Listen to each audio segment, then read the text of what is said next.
Hello and welcome, this is the Coinimus Reads, and today I'm going to be reading The Dark Secret by Ch.2 Sutherland, and this is Chapter 2. Starflight's experience with Dragon Queens thus far had not exactly been wonderful. Me? He stammered. Now? You mean right now? Shouldn't I? I mean, I'm not really prepared to, or I don't really look to see a queen? I mean, maybe. Stop blithering and follow me. Marosir swept out of the cave with a growl. Go, go, go, Mighty Claws hissed, flapping his wings as Starflight hesitated. Starflight's claws caught on small holes in the rocky floor, and he stumbled as he chased after the giant Nightwing. Volcanic rock, he thought, peering at the walls around him. I wonder when it last erupted. From the rumbling under his talons and the heat rising through the floor, it didn't seem like the most dormant volcano. Marosir led the way up a winding tunnel without looking back. My friends, Starflight started to say. Sunny and the others, are they? The large black dragon didn't turn around. Starflight kept walking for a few minutes, then took a deep breath and tried again. When can I go back? His only answer was a snort of disgust. Starflight swallowed his questions and nervously tucked his wings in. The walls felt like they were getting closer. He didn't see any guards or rivers of lava. He didn't see any other Nightwings at all. But as they moved along the tunnel, Starflight heard something up ahead. A hissing, murmuring sound that grew louder as they approached. Dragon voices, jumbled and arguing. Dread prickled through every scale in Starflight's body. If he hadn't been more terrified of what Marosir would do to him, he would have turned and bolted back down the tunnel. Finally, Marosir and Starflight stepped through an archway into a cave full of dragons. The walls were packed with dragon wings, with Nightwings hanging from crags and rocks in the ceiling like bats. One by one, dark-scaled dragon heads turned toward them. The gathered Nightwings fell silent. A last voice cried, We should attack now! We should have attacked before cutting off abruptly as the speaker noticed Starflight. Starflight wondered again if he was dreaming, because this was his biggest nightmare come to life. A room full of angry Nightwings, all of them glaring at him. Watch it, Marosir growled as Starflight stumbled into him, and then Starflight saw what lay ahead of their talons.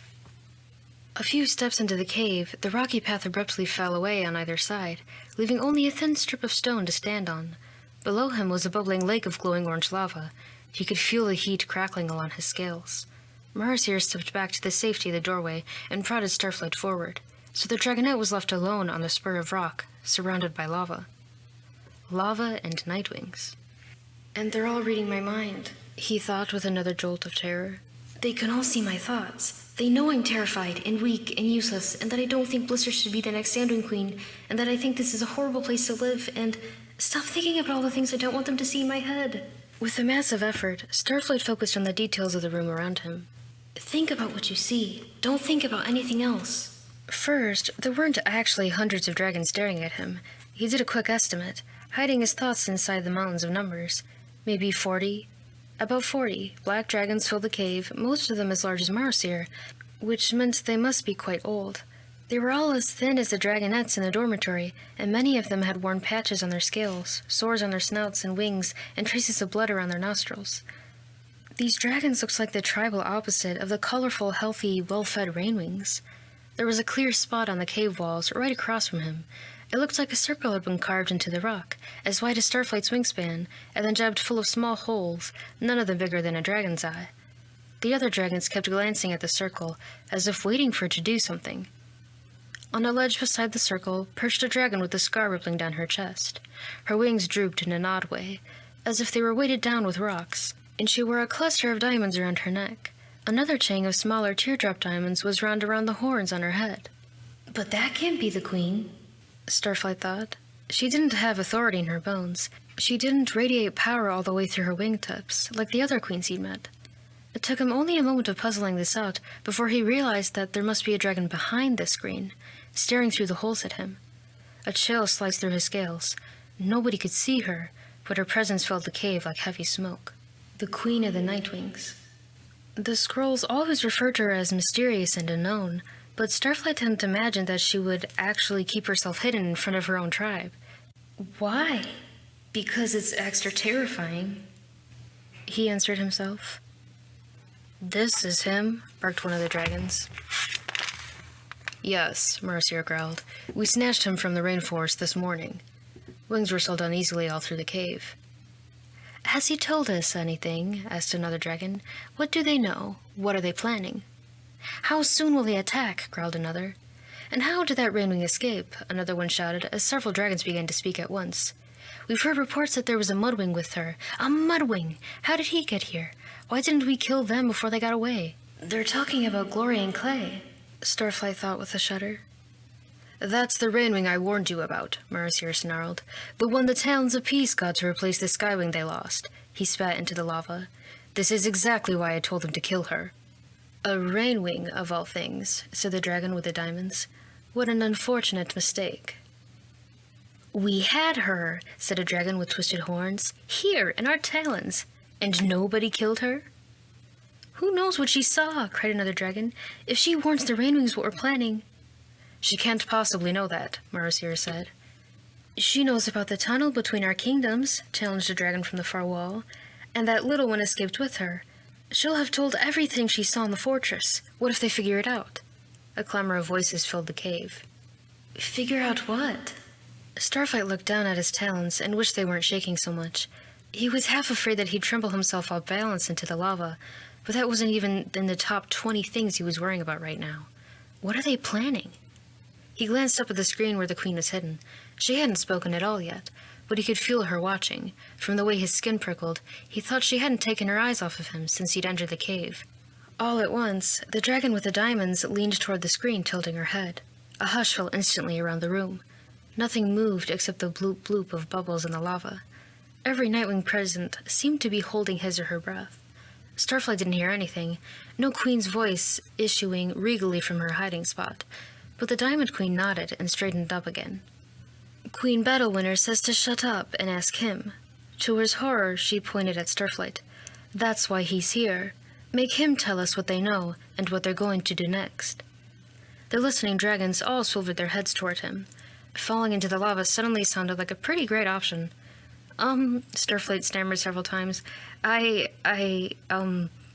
Speak or I will kill you right now, Marasir growled behind him. Starflight pressed his front talons together and took a deep breath. Her name is Glory, he blurted. The dragons all hissed. This was not something they cared about. She said you have rainwing prisoners. Please tell me she's wrong. Tell me it's all a mistake. But no one corrected him. Should he tell them Glory's plan? That she was trying to become queen of the rainwing so she could build up an army to come rescue their lost dragons? That they shouldn't underestimate her? Would he be betraying his friends if he said all that to the Nightwings? Or would he be betraying his tribe if he didn't?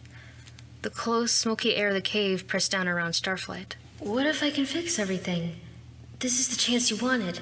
You asked Glory to let you talk to the Nightwings. You wanted to give them a chance to explain themselves. You wanted to find a peaceful solution, so you wouldn't have to pick sides in a war. But now that he was here, facing their dark eyes, he couldn't find any of the brilliant words he'd meant to use. Suddenly, one of the nearest dragons snapped. Just tell us if they're planning an attack. Yes, Starflight blurted. I think so. This met with such an uproar that Starflight had to sit down and cover his head with his wings. He'd said the worst possible thing. He'd made everything worse for Glory and the Rainwings, and he couldn't even bring himself to speak up and try that famous diplomacy he'd always thought was such a good idea. They won't listen to me anyway, he told himself, but he didn't know if that was true. He wasn't brave enough to find out. It doesn't matter, rasped a hoarse, wet voice. Rainwings are no match for us. A horribly disfigured dragon pushed past Marasir, slithered into the cave, and glowered at the other dragons. His snout was twisted and deformed by a terrible scar that had closed one nostril, melted several scales, and left nasty oozing bubbles along his jawline. The dragon with the diamonds frowned. Vengeance, you were not invited to this council. Yeah, I noticed, he hissed, and yet I know more than any dragon about rainwings and what they can do. He gestured to his face. And I can tell you that this was a fluke. Rainwings are too stupid and cowardly to be dangerous. Most of you know I got this when I grabbed their queen. Well, turns out, just one of their queens, stupid tribe, and she has no idea what she was doing, or I'd be dead. She didn't even mean to spray me. They never do. Vengeance shook his head, breathing loudly through his mouth. They have Pyra's most powerful weapon, and they're too pathetic to use it. Maybe they were before this Glory came along, said one of the other dragons. From what Marasir says about her, she's not as weak as the rest of them. You have no idea. Starflight thought. And it's your fault they found out about us, the Diamond Dragon said. You're the one who brought her here, even though Deathbringer warned us the dragonettes were in the forest, and that we should stay away until they were gone. Deathbringer? Vengeance smirked. Oh yeah, how is your pet, Greatness? I've heard a very interesting story about him. He turned and beckoned with his tail. Starflight recognized the Nightwing assassin, who was dragged into the cave by 4 guards. It was starting to get crowded on the ledge by the door. Vengeance seized Deathbringer's ear and virtually threw him onto the stone outcropping with Starflight. They knocked into each other and flung out their wings for balance. Deathbringer wasn't much bigger than Starflight after all. He looked larger when he was attacking Queen Blaze and threatening Glory. But here, in the same lava predicament as Starflight, with everyone looking just as displeased with him, he seemed a lot less intimidating. Ah, he said to Starflight in a friendly way. You're here too. His eyes looked as if he wanted to ask something, but didn't dare. This dragon, Vengeance bellowed, pointing at Deathbringer, this pet assassin of Princess Greatness was actually conspiring with the enemy. He's the one who brought the Mudwing here, and he helps them both to escape. Princess, Starflight thought. So, the Diamond Dragon, Greatness, speaks for her mother for some reason. Hang on, Deathbringer said, hopping neatly over Starflight's head so the dragonet was between him and Vengeance. He looked around at the other dragons and spread his wings with an innocent air. Conspiring with the enemy? Do you have any proof? Yeah, I have witnesses, Vengeance hissed. One of the guards she attacked on the way out saw you helping them, and the guards you distracted from the tunnel so the Mudwing could come through. They can all tell us about that. A terrible silence followed. Starflight wondered whether they were all searching Deathbringer's mind to find out what was true. He kept his own mind carefully blank, just in case. Deathbringer, said Greatness, twisting her diamond necklace in her front claws. That kind of betrayal, the punishment is death. The Nightwing assassin spread his wings and bowed deeply toward the Queen. I swear, I have only ever done what I thought would be best for my tribe. Oh yeah? Vengeance coughed wetly. So why are all the dragonets still alive then? Deathbringer glanced under his wing and met Starflight's eyes. There was a question in them, and this time Starflight guessed what it was. Are they still alive? Starflight nodded as imperceptibly as he could, and a look of relief flitted across Deathbringer's face, then was gone. My mission is not complete, it's true, Deathbringer said. I need to return to the rainforest and betray some more, Vengeance suggested. I bet you do. Starflight noticed Greatness leaning toward the screen again, but most of the dragons were staring at Deathbringer and didn't notice this time. Are you sure I'm a loyal Nightwing, Deathbringer said, his voice rising. Perhaps I think it's worth discussing whether we really need to kill these dragonettes, but... You see, roared Vengeance, he's... Vengeance, Greatness shouted, cutting him off. She stood up on her ledge and spread her wings, revealing the silver scales glittering underneath, like echoes of her diamonds. She puffed up her chest and contorted her face as if she was trying to appear menacing and regal, but it looked like a performance. Starflight still couldn't see a future queen in her. The Queen has spoken, Greatness said into the perilous silence. Vengeance, you endangered the whole tribe. You disobeyed orders. You brought a viper to us, disguised as a simple garden snake. Wait, Vengeance cried. What he did was worse. I just grabbed a rainwing, same as always. How could I know? She didn't look no different than the others.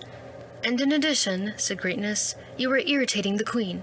She flicked her tail just the tiniest movement at the guards in the doorway. No! Shrieked Vengeance. His wings flapped open, but he barely lifted off when the 4 guards grabbed him. With one swift heave, before Starflight even had time to blink, they hurled the scarred dragon into the lake of lava. And that is the end of Chapter 2. Once again, this is the 4th book in the Wings of Fire series by Ch.2 Sutherland. Have a great day.